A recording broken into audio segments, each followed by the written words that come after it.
Ya estamos con nuestro próximo invitado aquí en piso, pero antes nos convoca el móvil. Adelante, Florencia. Marcelo, sí, para despedirnos hoy con este día soleado en todo el departamento de Maldonado, nos venimos hasta la península, perdón, hasta el otro sector de la península, al revés, hasta la otra punta, hasta la barra de Maldonado, justo en la playa El Placer, que es antes de cruzar el puente, una playa muy aprovechada también para la gente que tiene familia y quienes aprovechan para pescar. Recién veíamos también una pareja que salió a pescar por acá, también un kayak atravesando esta bahía que está totalmente glass, como dicen, ¿no? Realmente no se ve ni poquita corriente, inclusive muy protegida por el viento esta zona.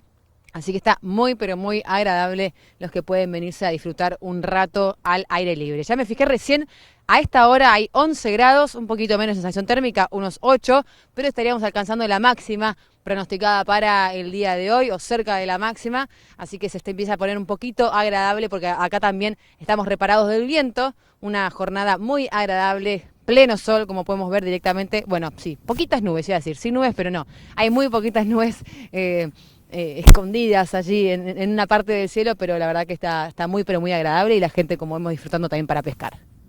Lindo, la verdad que la imagen habla por sí sola, ¿no? Con bueno, una jornada bien soleada, algunas pocas personas disfrutando. ¿Cómo dijiste que estaba el mar? Glass se dice. Glass. Es como, glass es como decir vidrio. Es un término Se dice, es surfer, como un espejo, digamos. pero ¿Viste? Cuando está bien, bien lisito, es un término surfista, digamos. sí, no sé si surfista, pero sí, más del agua, acuático, podemos decir. Ah, acuático, bien, bien. De cualquier deporte náutico, el agua está glass. Mirá, Eso, o sea, un espejo, digamos, claro, cuando planchado. está bien, bien lisita, que es como un Claro, espejo, ahí va, ahí eso. va, bien, bien.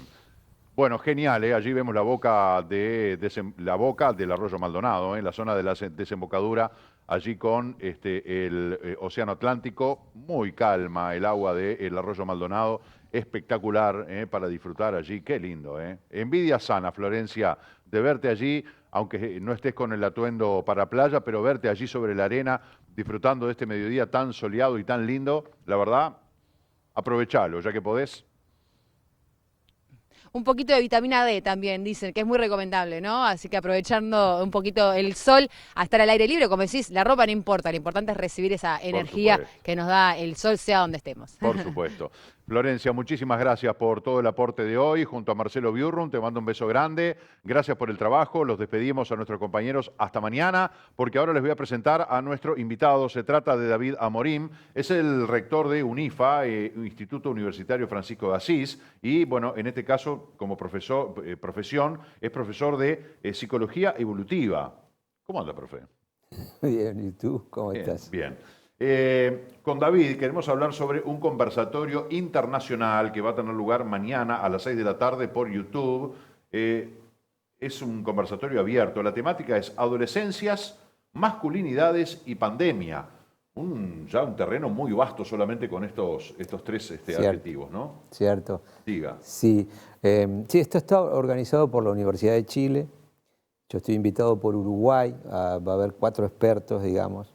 Cuatro expertos en el tema masculinidades, ¿no? Que es un tema muy específico dentro de los estudios de género, ¿no? Hace ya 30 y pico de años, en el mundo académico se viene perfilando el estudio de las masculinidades dentro del enfoque de género de una manera de especialización.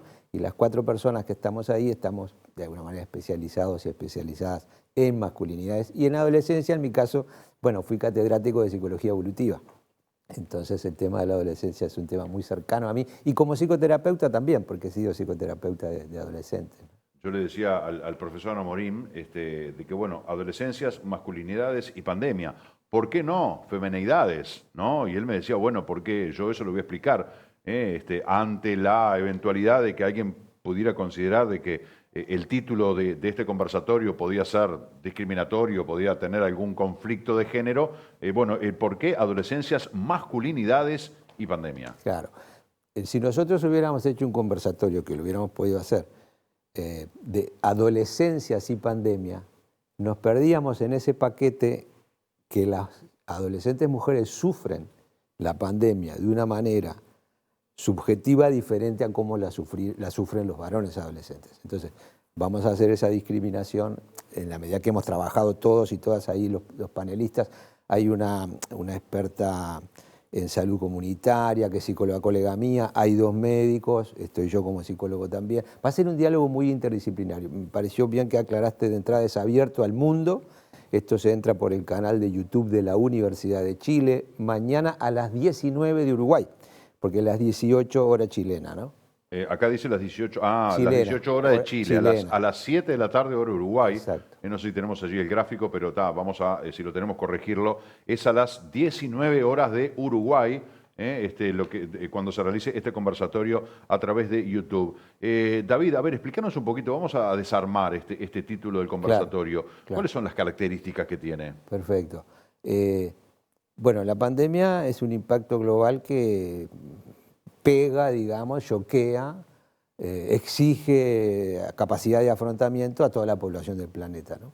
Obviamente cada quien, según su capacidad socioeconómica, su momento en la vida, el grupo etario, la etapa evolutiva en la que se encuentra, si es mujer o varón, va a sufrir ese impacto y a enfrentar ese impacto de manera diferencial, por una serie de razones de construcción psíquica de las personas, ¿no?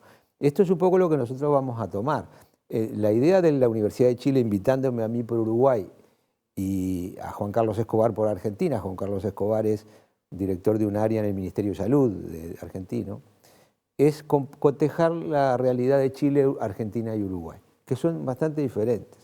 Uruguay nos tocó... Hay que hablar en la pandemia, ¿no? Por eso, estoy hablando en la pandemia, sí, justamente. Sí, por supuesto. Justamente. Entonces ahí nos pidieron, bueno, que cada uno esboce lo que está pasando en su país y de ahí damos un poco el desarrollo de la discusión, porque al ser un conversatorio, no es que venimos como a dar la clasecita teórica, realmente vamos a intercambiar, a debatir y el público desde YouTube puede subir preguntas, ¿no? Y va a hacer preguntas.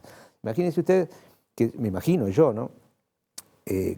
¿Cuántos terapeutas de adolescentes están y estamos un poco perplejos por lo que les está pasando en este gran cambio de su vida? Padres y madres, pienso que están al borde de un ataque de nervios, me imagino.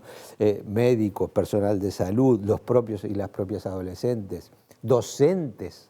Me imagino que ese conversatorio va a dar un montón de datos que a toda esta población le van a venir bastante bien para pensar un fenómeno nuevo que no conocemos, ante el cual no teníamos herramientas metodológicas, epistemológicas, por eso importa investigarlo. Ya hay investigaciones en estos últimos 6 meses en algunas universidades en el mundo que están mostrando qué pasa con la adolescencia y la pandemia, ¿no? El encierro, por ejemplo, imagínense ustedes, nos pesa a los y las adultas estar confinados a nivel domiciliario.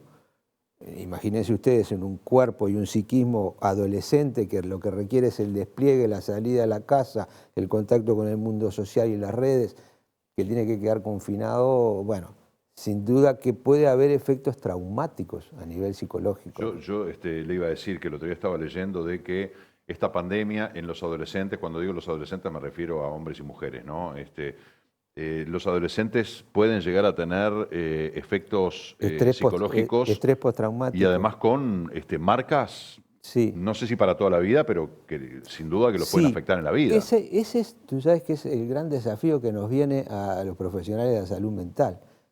Ya la OMS está hablando que la última ola, el efecto sanitario último que vamos a recoger en la pandemia es el de la salud mental. Yo no quiero ser apocalíptico, pero creo que sí, que se nos vienen tiempos de desacomodo en cuanto a salud mental, porque vamos a salir medio rengueando, medio ilesos, pero medio heridos también de esto. Y los adolescentes, ¿por qué más? A mi juicio. Porque ellos ya tienen en su transcurso evolutivo un desarme propio por el momento que están viviendo. El aparato psíquico de un adolescente está en plena reestructura. Cuando un aparato psíquico está críticamente en plena reestructura, lo que precisa es un contexto estable. Y el contexto se nos fue al fin del mundo, ¿no? con esta pandemia. Entonces ellos están transitando una crisis de adolescencia, esperable, que todos la pasamos, algunos se quedaron en ella. ¿En la adolescencia o en la crisis? En la crisis adolescente. Y les viene otra crisis macroplanetaria que tienen que enfrentar y no saben cómo porque no hay antecedentes. A su vez, los adultos que los tenemos que contener también estamos en crisis, enfrentando las dificultades económicas de la pandemia, el encierro, nuestros propios efectos traumáticos, todo lo que hace al confinamiento intradomiciliario que implica una hiperconvivencia. Hay un efecto de hiperconvivencia al cual la gente no estaba acostumbrada. Por lo tanto, los conflictos adolescentes, lo que empieza a verse es que se disparan y recrudecen de alguna manera. Recién estábamos hablando con el senador Charles Carrera de esto de las comunicaciones vía Zoom, vía Skype, vía plataformas digitales, como que se ha potenciado con esto de la pandemia, ¿verdad? Sí. Y que de alguna manera podría llegar a ser un aspecto positivo de esta Sí. pandemia. Ahora, ¿de qué aspectos positivos podemos hablar en esta pandemia, doctor, profesor? Positivos. Yo lo que he visto en mi consultorio, digamos, un efecto paradojal. He visto familias que incrementaron los conflictos previos, eso era casi que cantado intuitivamente, pero he visto una cosa que es contraintuitiva, yo por lo menos no la esperaba. No recrudecieron y lejos de eso pudieron haber disminuido conflictos intrafamiliares. Yo lo interpreto, balbuceo, porque esto no tengo estudios, que en realidad es tan dramático el miedo por la pandemia, ¿no?, que los conflictos preexistentes pierden vigencia y pierden valor. Ya no son tan importantes frente a una cosa tan amenazante como puede ser la muerte propia o de familiares, ¿no? Porque quizás teníamos conflictos por cosas nimias, por sí, no, cosas estamos hablando de los conflictos, ¿no? De repente nos peleamos por qué día elegimos comer conflictos, pasta. tensiones familiares, no, las más gruesas. Yo le iba a decir, porque todos los estudios indican de que había un recrudecimiento de esos conflictos intrafamiliares con ribetes de violencia bueno, extremos, la ¿no? violencia de género que recrudeció, las situaciones de abuso que han recrudecido, tensiones de violencia intrafamiliar, que no solo es violencia de género, puede ser violencia hacia los hijos, hijas, y un concepto relativamente nuevo, que ya lleva como 10, 15 años, pero que no está muy en el tapete en las ciencias sociales y de la salud, que es lo que llaman violencia emergente o violencia ascendente, que es la violencia filioparental, la violencia de hijos e hijas a padres. Eso hay estudios en el mundo, es un tema que se ve, pero no tiene un desarrollo de investigación y no está puesto sobre el tapete, pero es un tema que se está viendo hace unos 10 años. De violencia. Entonces, esta violencia filioparental también es probable que se haya incrementado.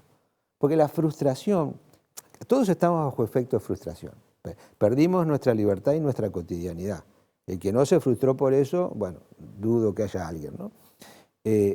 La frustración trae muchas veces agresividad. La respuesta es del malestar y agresividad. Entonces, el sistema familiar sin duda que está expuesto a mayor nivel de tensión y agresividad. Pero en algunos casos, insisto, eso no necesariamente pasó. No necesariamente pasó. Sí. Hay conductas adolescentes que sin pandemia, por ejemplo, son bastante frecuentes. Ideación suicida, estoy hablando de cosas duras, ¿no? Las conductas autolesivas, los autocortes, los intentos de autoeliminación y autoeliminación franca, ¿no? O sea, esto se espera que haya tenido un aumento y lo está teniendo. Y lo está teniendo. En Uruguay justamente hay un reporte de hace muy poquito, un estudio de la Universidad de la República, que estamos en 20,5 habitantes cada 100.000, suicidios, ¿no? 20,5 cada 100.000. Aumentó. Es un guarismo el más alto desde el 2002 a la fecha, y en el 2002 la incidencia de suicidio fue alta por una cuestión crítica.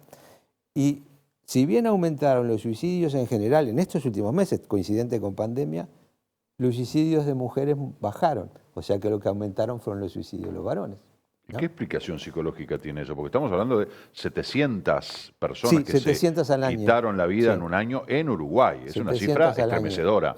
¿Por qué más los varones? ¿Por qué más los varones? Porque los varones estamos socializados para el riesgo y para la ausencia de autocuidado, que ese es otro tema, y para la agresión contra nosotros mismos, contra las mujeres y contra otros varones. Así vamos aprendiendo a ser varones usualmente. Entonces, otro elemento es que esto puede sin duda haberse aumentado. Estamos hablando de cosas muy dramáticas y que se ha visto aumentada. son efectos en salud mental que todavía, recién nos estamos avisorando, de eso va a hablar el conversatorio. Lo que empezamos a ver que está pasando. Ahora, de acá para adelante las cosas pueden ser bastante más dramáticas. Esto de los efectos postraumáticos, ¿no? Yo decía, y ya redondeamos la entrevista, se leyó en redes, incluso por parte de académicos, de científicos, de gente vinculada al ámbito médico, de cosas positivas, ¿no? Recién la génesis de la pregunta anterior era, ¿qué tiene de positivo esta pandemia, más allá de esto de las plataformas digitales y la posibilidad de, que ya existía, pero ahora como que se incrementó? Y muchos dicen, bueno, aprovechá el tiempo libre en hacer cosas que antes no podías justamente porque no tenías tiempo, disfrutar de tu hogar, disfrutar de la familia, ser creativo. Pero más allá de esas cosas que para algunos pueden ser lejanas o intangibles, el tema de comer comida casera, ahora preparamos más alimentos en casa, participamos más, disfrutamos más de la familia. Pero en definitiva son cosas como que no a todo el mundo le pasan. No a todo el mundo. Inclusive hay mucha gente que está muy lejos de poder disfrutar de esas cosas porque no tiene casa propia, porque no tiene que comer, porque no tiene laburo, porque no tiene familia. Entonces digamos que rescatar cosas, bueno, lo que dejó de positivo la pandemia es, ¿y quién llena esos blancos? Sí, yo sinceramente tiendo a ser quizás más bien pesimista. No quiero ser como ingenuo, ¿no? Yo creo que no, porque ¿qué podría haber dejado de aprendizaje la pandemia? Creo. Y bueno, una capacidad de autodiálogo, ¿no? De poder estar más con uno mismo también y en la intimidad del hogar. Eso pasó, pero yo no creo que no sé si dejará un aprendizaje. Pienso que mañana cuando salgamos al mundo, o pasado mañana, vamos a salir medio como a la misma de siempre. Me da la Había muchos que decían, esto nos hará una sociedad mejor. A mí me da Para mí, después que pase vamos esto, a seguir las mismas contaminando, mezquindades, egoísmos y prácticas perversas van a seguir y estando. contaminando igual que siempre, etcétera, ¿no? Creo, pero bueno, pongamos un voto de esperanza sobre la humanidad. Ni que hablar, y eso sin empezar a debatir lo otro, ¿no? Que hay cada vez más, en números se ven, esas versiones que dicen, lo de la pandemia es todo un fiasco. También lo que eso, están ¿no? diciendo los medios es todo una mentira, porque les hacen decir eso, porque eso es lo que les vendieron.